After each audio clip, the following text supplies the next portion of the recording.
ብዙ ዱዓ አድርገን የተሳካልናል። ትዳር እንመኝ ነበር ተሳክቷል። ልጅ አለ ተሰጥቶናል። ስራ እንደ ነገሩ እየሰራን ነው። ከትናንት ዛሬ የተሻለ ዛሬ የምንኖረው ህይወት የትናንት የዱዓችን እስቲጃባ ውጤት ተሳክቷል። እየኖርን ነው። አነሰም በዛ ጠበበም ሰፋም እየኖርን ዱንያ በሽታ ብቻ አይደለም ፈተና፣ ችግርም ብቻ አይደለም ፈተና። ጸጋ፣ ምቾት፣ ድሎት ማናስታውሰው ምድራዊ ፈተናው አንዱ ምቾት ነው። ምቾትን በትክክል ከሚጠቀሙት አላህ ያድርገን። ጸጋዎችን ከሚያመሰግኑት አላህ ያድርገን። የተሰጠንን ከማንነጠቅበት አመስጋኞች አላህ ያድርገን። የአላህ ሙከራ ፈተና ብትላ ምንለው አንዳንዴ በችግር ሱናቀዋለን። ስትታመም መታገዝ፣ ስራ እስክታገኝ መታገዝ፣ ትዳር እስክትይዝ መታገዝ። ይሄ ፈተና ግልጽ ነው። የጸጋ ፈተና ነው። የሀብት፣ የጤንነት፣ የውበት፣ የሰው ዘንድ ያለ ተቀባይነት ልትሸመግልበት ነው የተሰጠ። አላህ የሰጠህ ዕውቀት ልታካፍለው ነው። ኒዕማ ፈተና ናቸው ሲመጡ። ወነብሉኩም ቢሸሪ ወልኸይር ፊትነተን ወኢለይና ቱርጃው እንጂ ችግር ሲደርስብን እየቀጣን እየፈተነን፣ ምቾት ሲሰጠን ደግሞ አላህ ስላላቀን አይደለም አክረመን አሃነን ይላሉ አላህ። ሀብት ሲሰጠው አላህ አከበረኝ ይላል። እየሸለመው መስሎታል። እየፈተነው ዘካ ያወጣል ወይ ወገኖቹን ይጠይቃል ወይ መስጂዶችን እንደዚህ ቁሞ ያሰራል ወይ ፈተና ነው የተሰጠው። ዕውቀት ሲሰጥ ዓላመቱን ፈኻማ እንድትባል አይደለም። ያስተምርበታል ወይ ህዝብ ይለውጥበታል ወይ በንግግሩ አላህን ብቻ ይፈልጋል ወይ ልትመዘን። ሁለተኛው ደረጃ ሹክር ማወቅም ይገባል። ሹክር ማለት ሶስት እርከን አለው። አላህ ለሰጠ ጸጋ ማመስገን ማለት የመጀመሪያው በቃል መናገር ነው።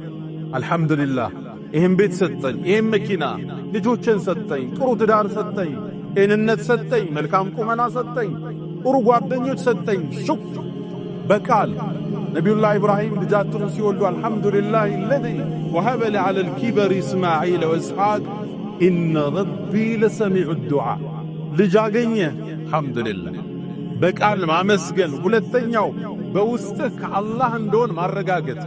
هذا من فضل ربي ቤትህን፣ መኪናህን፣ ልጆችህን፣ ጓደኞችህን ህዝቡ ሞልቶ መስጂድ ስታይ هذا من فضل ربي هذا رحمة من ربي።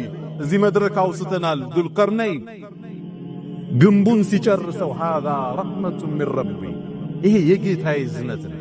ያንተ ችሎታ አይደለም፣ በእውቀትህ በውበትህ በተቀባይነት አይደለም። هذا من فضل ربي። ሶስተኛው የተሰጠህን ጸጋ ለተፈጠረለት ነገር ማዋል፣ ማካፈል፣ መስጠት የሹክር አንዱ እርከን ነው። اعملوا آل داود شكرا وقليل من عبادي الشكور። የዳውድን ቤተሰብ አላህ ምን አላቸው? ሹክር ስሩ እንጂ አላቸው። ስሩበት፣ ስልጣን ነብይነት ሰጥቻችኋል፣ ስሩበት አላቸዋል። ጸጋ ከምናመሰግንበት ውስጥ አንዱ ለተፈጠረለት ነገር ማዋል። ያ ነው ምስጋና የሚባለው እንጂ እጅህን አጣጥፈህ አንተ ደሮና ክትፎን በልተህ ምስኪን ሲመጣ በር ላይ መመለስ አይደለም። ዘካህን ቀንሰህ ማካፈል አይደለም። የተሰጠህን ነገር በአግባቡ ስታውለው አመሰገንክ ይባላል። ወቀሊሉን ምን ዒባዲ የሸኩር አላላ። ከባሮች ጥቂቶቹ ናቸው ሶስቱን እርከን አሟልተው አላህ የሚያመሰግኑ። ነቢዩና ሙሐመድ ሰለላሁ ዐለይሂ ወሰለም አላህ ያለፈውንም የሚመጣውን ወንጀል ማራቸው። ሌሊት ግን ቁመው ሲሰግዱ ያድራሉ። እናታችን አኢሻ ከማ عند في المتفق عليه ጠየቀች፣ ያ አላህ መልእክተኛ አላህ የሚመጣውንም የወደፊቱንም ወንጀል ሚሮ የለ ለምን ነው እግር እስከሚያብጥ ምትሰግድ አለቻቸው። ያ አኢሸቱ አፈላ አኩኑ ዐብደን ሸኩራ፣ አመስጋኝ ባሪያ አልሆንም እንዴ? ማረኝ አላህ ላመስግነው እየሰገድኩ እየተነሳ። ለተሰጠ ጸጋ በአግባቡ ስታውለው አመሰገንክ ይባል። ግን ይሄን የሚያደርጉት ጥቂቶቹ ናቸው። ሰይድና ዑመር ከዓባን እየጠወፉ እያለ አንድ ሰው ዱዓ ያረጋል። اللهم اجعلني من القليل ሲል ሰሙት። ከትንሾቹ አላህ አድርገኝ አለ። ያዙት፣ የሐቅ ሰው ናቸው። አንተ ምን አይነት ዱዓ ነው የምታደርግ አሉት። አላህ ቁርአን ላይ ያለውን ነው ማደርግ አላቸው። አላህ ምን አለ ቁርአን ላይ አሉት? ወቀሊሉን ምን ዒባዲ የሸኩር፣ ከባሮች ጥቂቶቹ ናቸው አመስጋኝ። አብዛኛው አማራሪ ነው፣ አቤቱታ አቅራቢ ነው። የሆነ ነገር እስኪደርስ አላህን ይለምናል። ከያዘው በኋላ ወደዛ ነው የሚሄድ። ይሄን ረስቶታል። ቤት ብሏል፣ ተሳክቷል። ትዳር አለ፣ ተሳክቷል። ሥራ አለ፣ ተሳክቷል። አሁን ሌላ ነው የሚያስበው። ይሄን አይደለም ያመሰል። ትንሾች ናቸው ዞር ብለው አልহামዱሊላህ ልጅ ሰጠኸኝ፣ ትዳር ሰጠኸኝ፣ ሥራ አለኝ እንዴ ጤንነት አለኝ አልহামዱሊላህ የሚሉት ጥቂት ናቸው። ሶስተኛው ነጥብ ሹክር የተሰጠንን ጸጋ ምናስጠብቅበት ብሎ ምናስጨምርበት መሳሪያ ነው። ለኢን ሸከርቱም ካመሰግናችሁ ለአዚደነኩም እጨምራችኋለሁ ነው አላህ። አመስግን ይጨመራል። እንደነዛ ሰዎች ንፉቁን ትሰለባል። ያ ታሪክ የሚያስረዳን ያመሰገነ ተጨምሮለታል፣ አላህ ወዶታል። የከለከለ ተነጥቋል ከአላህ መተባበ አላህ ከሚያመሰግኑት ባሮች አላህ ያድርገን። ከዛም ዘመናት አላህ ተዋቸው፣ ጸጋው ተነባበረ። አንደኛው አለ ሸለቆን የሚሞላ ግመል አላህ ሰጠው። ለሁለተኛው ሸለቆን የሚሞላ ከብቶች ሰጠው። ለሶስተኛው ሸለቆን የሚሞላ ፍየሎችን ሰጠው። ሸለቆ የሚሞላ ሀብት የሀገሪቱ ትላልቅ ባለጸጋዎቹ ትልቅ ሀብት ማማ ላይ ደረሱ። አሁን ለፈተና አላህ ያን መላእክት ደግሞላል። ሙከራ ሊመጣ ያን መላእክት ወደ መጀመሪያው ሰው መጣ። ቆዳው ተልጦ ወደ ዳነው ሰው ቆዳው የተላጠ መላእክት ሆኖ መጣለት ይላሉ ነብዩ አለይሂ ሰላቱ ወሰለም ከማ عند البخاري። መጣናም አንተ ሰው ሆይ አለው እኔ ችግረኛ ነኝ፣ መንገድ የወጣው መንገድ ተቋረጠብኝ፣ ከአላህ ከዛም ካንተ ውጭ ተስፋ የለኝም አለ። እባክህን ሰፊ ነገር አላህ ሰጥቶሃል፣ አንዲት ግመል ስጠይ ቤቴ ልድረስበት አለ። ያመሰግን ይሆን? ያካፍል ይሆን? አላህ ያያል፣ መላእክት ይታዘባሉ። አንድ መልስ መለሰለት። አይ አንተ ሰው ሆይ ብዙ ጉዳይ አለብን ነኝ አለው። ብዙ ወጪ የበዛብን ሰው ነን፣ ልሰጣህ አልችልም አለ። ተመልከቱ፣ ካንተ ውጭ የለኝም ብሎታል። የመጀመሪያ አገባብ። ሁለተኛ የመጣለት ገጽታ የትናንት ማንነቱን እንዲያስታውስ ነው። ቆዳው የተላላጠ ግለሰብ ነው። ያን ሲያይ ቢያንስ ትናንትን እንዲያስታውስ ነው አላህ የፈለገው። ሁለተኛውን እርከን አለፈ። ሶስተኛ አላህ እዛው ላይ ጠየቀው። አንተ ሰው ወይ አለው መላእክቱ አላቅህም እንዴ ድሮ እንደኔ እኮ ግን ቆዳ የተላላጠ ነበር። አሁንም ከባድ ፈተና ነው አይደል? አላህ ገለጠለት። በጭራሽ አንተ ሰው አጣቀኝም፣ እኔ ታምሜ አላቅም ማለት። አረ ደሃ ነበር ከአላህ አይደለም እንዴ ሀብት የሰጠ? አንተ ሰው ምንድነው የምታወራው? አና ወሪثሁ ካቢራን አን ካቢራን፣ እኔ የተከበርኩ የሀብታም ቤተሰብ እኮ ነኝ። ከቅድማያቶቼ ከቅምቅማያቶቼ የመጣ ሀብት ነው የወረስኩት።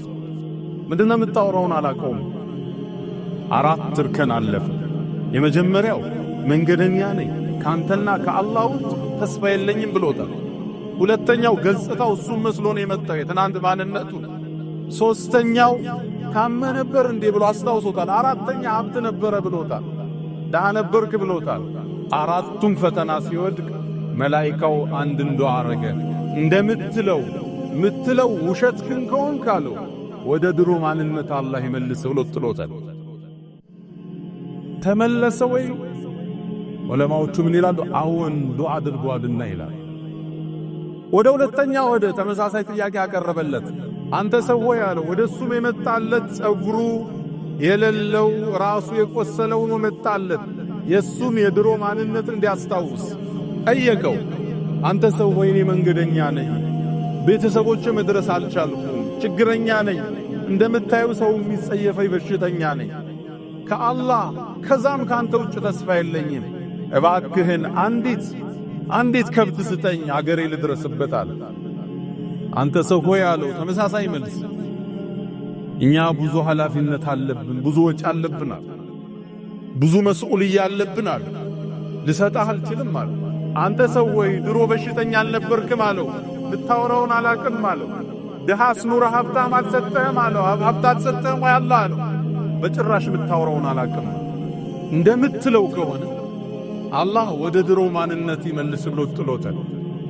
ተመልሷል። አዎን የመላእክቱ ዱዓ ስለማይመለስ ቅድም አላህ ይባርክልህ አለው፣ ሸለቆ ሞላ ሀብታችን። አሁን አላህ ያጥፈው ሲለው ይጠፋል። ግልጽ ነው። ወደ ሶስተኛው መጣ። አይኑ አዕማ ኑሮ አላህ ስለከፈተው አሁንም አይና አዕማ ሆኖ መጣለት። አንተ ሰው ወይ ወደ ቤተሰብ መድረሻ የለኝም፣ ችግር ውስጥ ነኝ፣ ደግፈኛል። ያ ሰው ምን አለ? አይና አዕማ ሆኖ አላህ ያዳነው። አንተ ሰው ወይ አንተ አይን የለህም፣ እኔም እንዳንተ ድሮ ነበር፣ አላህ አይኔን ከፈተልኝ፣ ምትፈልገውን ያህል ውሰዳል።